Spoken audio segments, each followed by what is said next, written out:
प्यारे साथियों, आप सभी का स्वागत करता हूं अपनी यूट्यूब परिवार एमआरएस स्टडी में। तो डियर, यहाँ पे आज की हमारी इस वीडियोस में मैं बात करने वाला हूं आप लोगों के सामने एक प्रेस विज्ञापन जो है जारी किया गया है लोक स्वास्थ्य अभियंत्रण विभाग के तरफ से। इसमें 2020 में आपका जो है एक वैकेंसीज निकाली गई थी, जिसमें टोटल जो सीट था 288 सीट पे वैकेंसीज निकाली गई थी। इसका ऑनलाइन जो है फॉर्म भरा गया था और उसके बाद इसको जो है कई सारे प्रोसेस किए गए और फाइनली ये आप देख पाएंगे 10 अक्टूबर का ये अपडेट है न्यूज़पेपर का, जिसमें बताया गया है कि आपका ये जो बहाली है ये आपका अपरिहार्य कारण, मतलब ऐसा कारण जो पब्लिकली बताया नहीं जा सकता है। ठीक है, पब्लिकली बताया नहीं जा सकता है क्या कारण है क्या नहीं।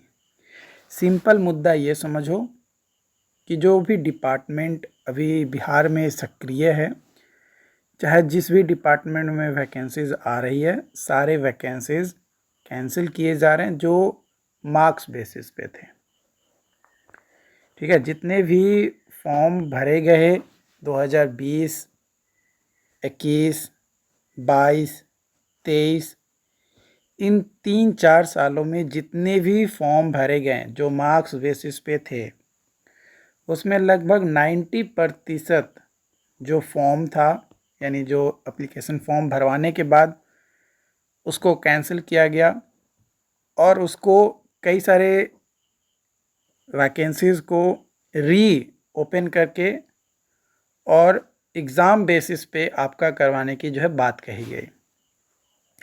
इसी में आप न्यूज़, अगर आप हमारे वीडियोज़ से या हमारे चैनल के साथ अगर जुड़े होंगे तो आपको ये चीज़ पता होगा। बीटीएससी में आपका एएनएम का वैकेंसीज निकाला गया था 2022 में, उसको भी कैंसिल करके फिर बाद में नोटिस दिया गया कि भाई हम नया नियमावली बनाए हैं जिसके अंतर्गत आपको जो है एग्ज़ाम लेंगे और आपके एग्ज़ाम प्लस आपके एक्सपीरियंस के बेसिस पे आपका हम सिलेक्शन करवाएंगे।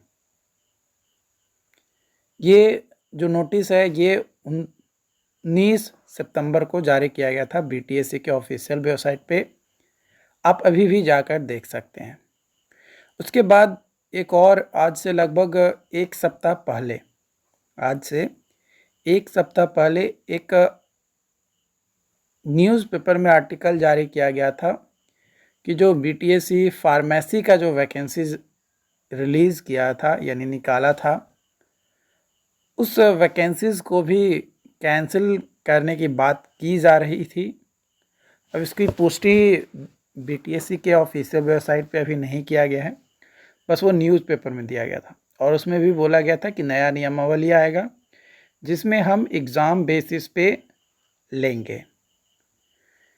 उसी के क्रम में आपका एक और अपडेट आ गया जो कि पीएचईडी का है। इसका जो है वैकेंसी जो 288 पद था वो भी, जो कि कॉन्ट्रैक्ट बेसिस पर था, ये भी आपका कैंसिल हो गया। ठीक है, अब देखना है कि बीटीएससी जेई के अंतर्गत इसका वैकेंसी आता है या फिर इसको अलग से निकाला जाता है।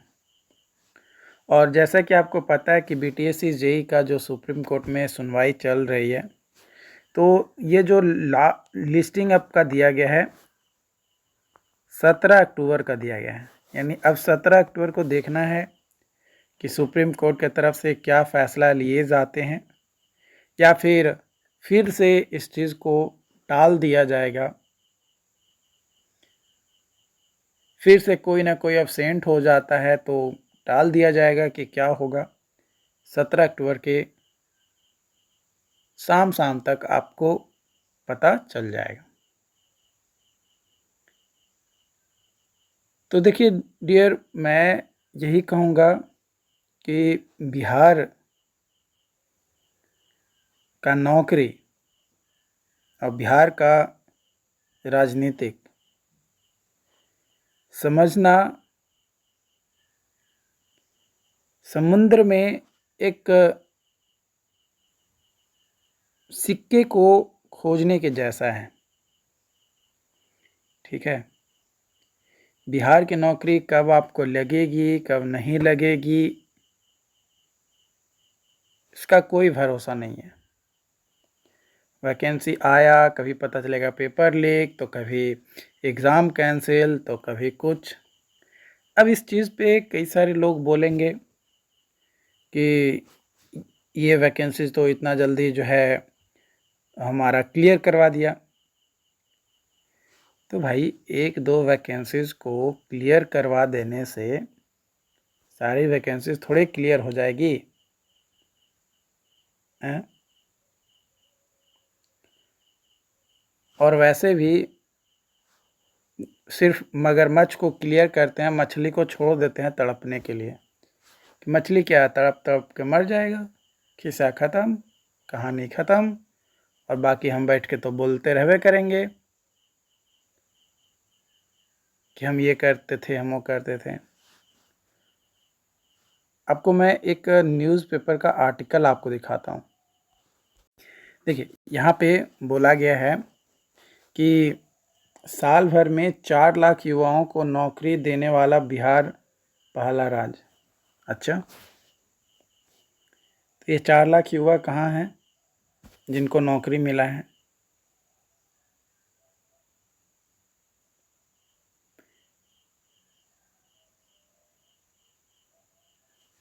ना? डिप्टी सीएम बोल तो दिए कि 4 लाख लोगों को नौकरी देने वाला बिहार पहला राज्य। तो यहाँ पे भाई नौकरी मिला नहीं है, अभी वैकेंसी आई है भाई। क्लियर होते होते ना पूरा इलेक्शन पार। ठीक है, इलेक्शन पार हो जाएगा, बीत जाएगा, लेकिन वैकेंसीज क्लियर होने की उम्मीद कम ही रखिए, क्योंकि अपना बिहार बिहार में बाहर है। मानता हूँ बहुत सारी चीज़ें सही भी हो रही हैं, लेकिन बहुत सारी चीज़ें गलत भी हो रही हैं। तो हमारा काम है दोनों को निष्पक्ष तरीके से रखना, जिसमें बोला जाएगा कि 1.78 लाख तो आपका शिक्षक का ही निकाले हैं, उसमें जो है उसके बाद 21,000 बिहार पुलिस का है ना? उसके बाद बिहार एसएससी का है 12,000, है ना? उसके बाद एलआरसी का है 10,000, दरोगा का है, एसआई का है आपका 1,200। इस तरीके से जोड़ जाड़ के 4 लाख पहुंचा देंगे। हो गया भाई, 4 लाख युवाओं को नौकरी देने वाला बिहार का पहला राज्य बना। मतलब जो भी सरकार है, सरकार बनने से पहले कई सारी बातें करते थे कि हम ये कर लेंगे, हम वो कर देंगे। आज उन दावों को इनके सामने रखिए और पूछिए कि अब क्या हुआ, तो अब कोई उतना जवाब ही नहीं मिलेगा,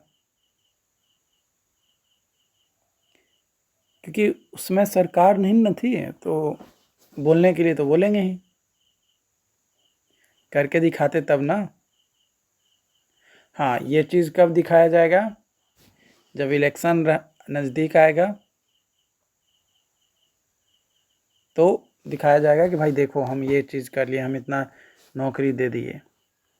अब आप भाई समझदार लोग हैं ही, अरे यार इतना नौकरी मिल गया, आने वाले समय में इतना और नौकरी मिलेगा, चलो भाई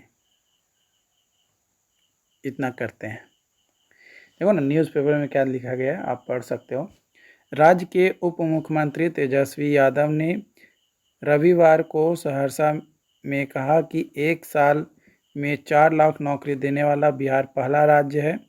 उन्होंने कहा राजस्थान, मध्य प्रदेश सहित दूसरे राज्यों के विधानसभा चुनावों में भाजपा की हार तय है।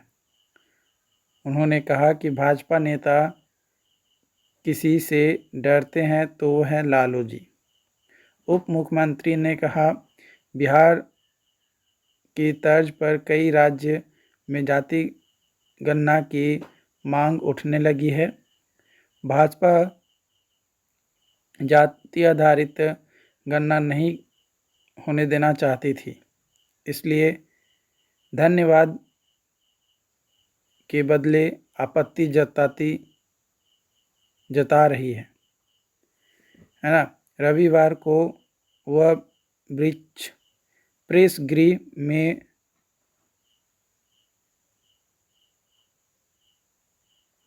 प्रेक्षागृह में जो है युवा राजद कार्यकर्ता को संबोधित कर रहे थे। मतलब इस सारी चीज़ें यहाँ पे जो है बोला गया है, इसमें ज़्यादा